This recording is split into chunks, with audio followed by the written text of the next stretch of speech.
Hi, I'm Natasha. This is Almost Vegan, and today we're making peach and tomato caprese salad.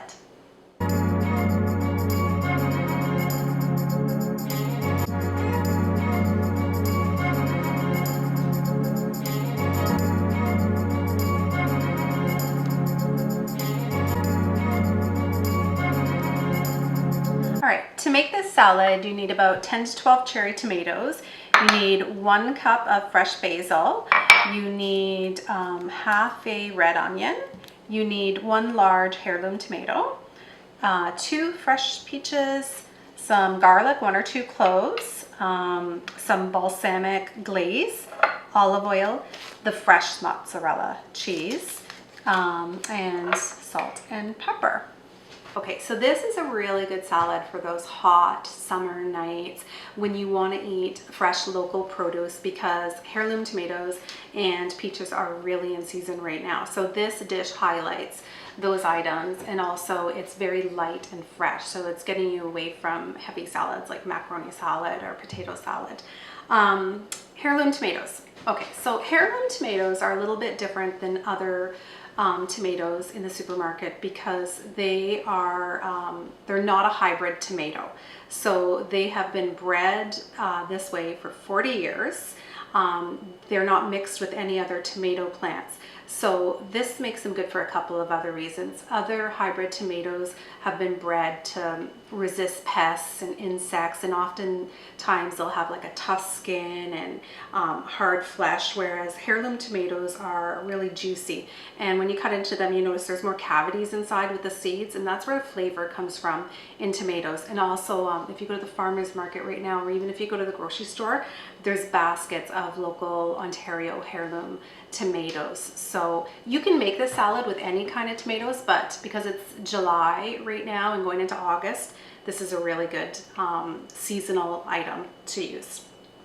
Ontario peaches. We're lucky in Ontario because we grow a lot of our peaches in the province, and right now they're at their peak season. So I like to make peach everything if I can. Peach scones, peach pancakes, peach shortcakes. That's a lot of desserts, but I also make peach salad. Peaches are really high in fiber, lots of vitamin C, so you're getting a lot of good nutrients in this salad.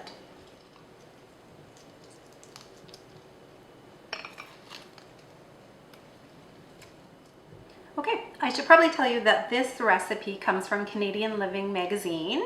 I forget the year, I think it's last year, so maybe 2019, one of the summer issues, but that's where I found it, and then I just put a little spin on it. So you need 2 heirloom tomatoes, and you slice them up and then you spread them out. Now heirloom tomatoes, they can come in some really cool colors. They can come in bright orange, yellow, even dark purple and black. You need 2 peaches and cut them up into wedges, and then you could sort of sprinkle them about your salad and make it look nice. It's really easy to assemble. It's a quick salad to do. You need 12 cherry tomatoes and 12 basil leaves. So you just cut those in half, sprinkle those about as well. Okay. So my 12 basil leaves, again, I love basil, and it's such a good time right now for it. So all of these ingredients are completely in season, and if you don't grow them, you can find them at the farmer's market. And then you need some red onion. If here's a tip about red onion: if you find that it's too strong, run it under cold water for a few minutes, and that'll wash away some of the sulfates, and it's a little bit easier to eat. It's not as strong, but I like the strong flavor. Another tip about tomatoes: do not put tomatoes in the refrigerator. Tomatoes should never be refrigerated because it takes away the flavor.